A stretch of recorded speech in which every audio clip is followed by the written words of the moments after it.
Hey everyone, just a quick one before I get into this episode. This episode is quite a varied one. I bring up a lot of different points surrounding different topics. It doesn't really have too much of a fixed structure. I just kind of go over a discussion I had with one of my mates. Um, so yeah, it's a bit more chaotic, I would say. It's not as planned as my episodes usually are. But yeah, I hope you guys still enjoy it and I'll speak to you soon. Hey guys, how's it going? Welcome back to another episode of Blockchain and Beyond. As always, I'm your host Farzan. On today's episode, I'm going to be having a bit of a discussion about Bitcoin, blockchain, and its impact on the environment. And this really stems from someone who reached out to me, one of my friends. They reached out to me and wanted to ask me some questions about blockchain, which brought Bitcoin into the conversation, but mostly surrounding the environment and the environmental impact. So today what I'll be doing is I'll be going through some of their queries and I'll be also answering them. I've already responded to them in a personal message, so I'm not leaving them behind. But this I think this would be a good way to kind of document kind of what we've discussed, and also put some ideas out there which might help convince other people of my point of view, or at least show them another perspective. So the initial question, which was actually asked, can be paraphrased to: what is it about cryptocurrency, blockchain, NFTs that make it worth the environmental sacrifice, especially in a time of such uncertainty surrounding global warming and climate change? How can you slash the industry as a whole justify the impact or the damage done to the environment? So I understood this question as kind of pointing a finger at Bitcoin and Ethereum, as these are the two biggest ones we see in headlines regarding energy consumption and environmental impact. So my answer was as follows. So I agree where they're coming from. There are some blockchains which end up enabling cryptocurrencies and NFTs that consume a large amount of electricity. For example, Bitcoin and Ethereum are the largest sources of this, with Bitcoin using more electricity than Norway. So here I agree with the problem statement that there is a large electricity consumption from these networks. However, I followed up with a piece of research done by, I believe it was either Oxford or Cambridge, and they found that in every region, so in the US, Europe, Americas, Asia, and Africa, that all of the crypto miners are using at least 60% hydroelectric power. And another power study showed that hydroelectric only accounts for 7.3% of the US's total electricity generation. So, if anything, crypto miners are doing potentially more than other industries in using renewable energies. Obviously, this only accounts for hydroelectric power. It doesn't look at solar or geothermal or even wind power. I then go on to mention that there are also alternate blockchains. So in this example, I use Polkadot. I use Polkadot because this was one of the ones that I had researched about, and was able to find these sources of information relatively quickly. Um, so I mentioned that it uses a different source of a different mechanism to get everyone to agree on the state of the blockchain, and this is the proof of stake consensus algorithm, and this is what leads it to have lower energy consumption. And one piece of research said that Polkadot's entire network power consumption is equal to that of 8 average US households, or the same as a one five-star hotel. And I kind of ended this point with that if there were no new use cases to come from Polkadot for the next 10 or 20 years, to me, the electricity consumption done by the Polkadot network is quite small and a reasonable cost for research and experimentation of new technology. At this point, I also brought up a project called Chorust. So they are buying land and planting trees, where each tree will be represented by an NFT.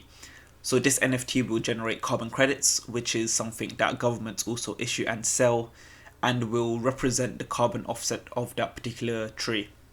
And some newer blockchains, such as Elysium, will be using some of their transaction fees to purchase these NFTs with, to offset the carbon consumption of their blockchain. So there are steps being taken forward to actually minimize the impact on the environment. And then they responded back to me, and the conversation moved slightly to focus on Bitcoin and Ethereum in terms of what benefits do they provide aside from being, just money.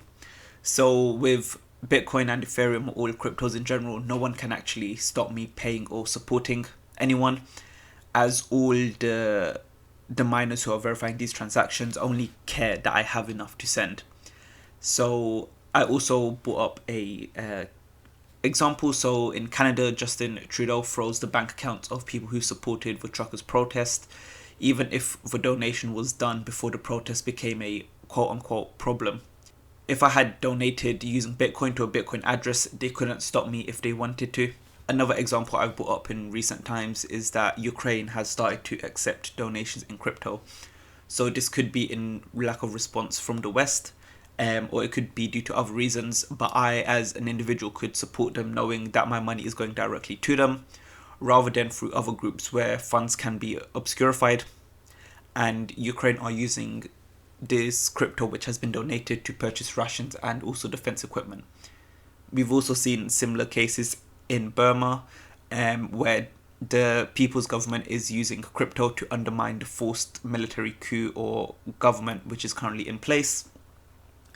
And another bit more, almost of a niche example I brought up is that if I wanted to move to another country, I could store all of my funds in Bitcoin or any other crypto and quite easily take it with me to any other country, where I could then use, for example, crypto ATMs to cash out my crypto and use that as money in this other country.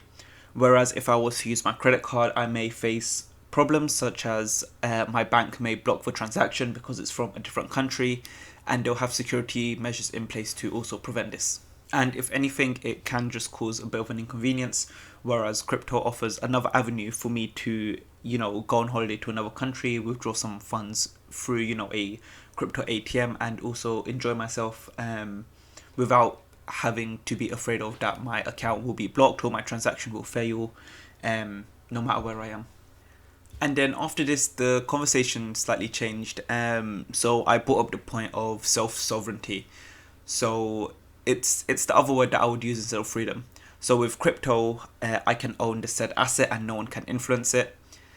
And yes, I also own the physical cash that's in my wallet, but if I left it there, the government at some point will probably devalue my currency, whether that's through quantitative easing or through other measures. However, with something like Bitcoin, it's not possible to just make more or to inflate away my holdings.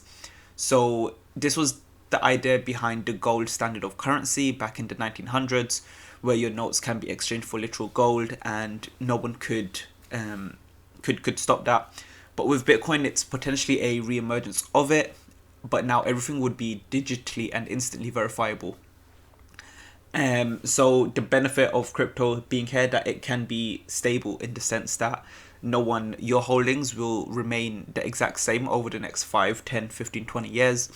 Whereas in traditional fiat currencies that we currently use, such as the pound or the dollar, my holdings will lose value due to inflation every year by default, by just me holding said currency. But I also had to, at this point, bring the conversation back to the environment. And I think it comes down to personal priorities, and I'm not trying to use this as a cop-out, but I'll try to use an analogy. So cars contribute to global warming quite a lot, and most households have cars. Cars are deemed useful or necessary to most, and it makes it easy to get around, it saves time, etc. Some people will not have a car to not contribute towards global warming or other reasons. Perhaps it's too expensive, they just don't want a car, or there's enough public transport around. And with cars, electric vehicles will use more renewable sources of power. The question is the push for renewable sources of energy a car industry cause or a global environmental cause? I would personally say it's an environmental issue, which is leading to developments in renewable technologies, which impacts in electric vehicles. Similarly, I will apply the same logic to crypto and blockchain. It consumes a lot of electric, a majority of which is from renewables. And currently to most it is deemed unnecessary, which may change over time. And to some it is deemed necessary or quite useful, self-sovereignty being a potential reason why. And that is a reason used to justify the environmental impact. And then we can also apply the same question as above. is the push for renewable sources a crypto industry issue, or is it a environmental issue? If renewable energies were to become more cheaper and more available, would that not in turn impact all of the crypto industry and also the car industry to use these renewable energies? And then kind of a bit more of a wider point, who is responsible for saving the planet? Is it us as individuals? Personally, I don't have a car. I will walk or use public transport. Or is it governments and corporations? Should they have stricter regulations on emissions? Should traditional oil companies have more restrictions imposed on them to drive them away from oil and towards renewable energies? I don't know. That's probably a lot larger discussion to be had. And then as a final point, I mentioned that the price of solar panels or solar power is actually been decreasing quite a lot. So in 2010, the price of the solar voltaic modules was approximately $2 per watt of energy produced. However, in 2019, that had fallen to only 40 cents per watt. So that has fallen, by a factor of 5, which means that, this technology is becoming much cheaper, much more available, and we will probably see increasing trends in the near future. And yeah, I think that covers everything I wanted to.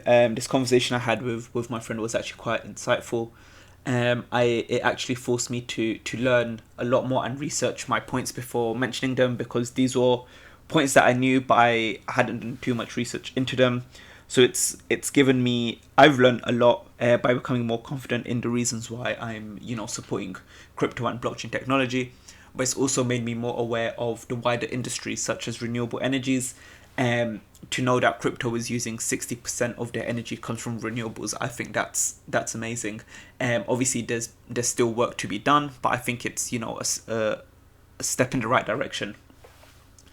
As always, if anyone wants to carry on this discussion or has any questions, feel free to just drop me a message on any of my social media platforms. It'll be good to speak to you and get other points of view as well. But yeah, until next time, goodbye.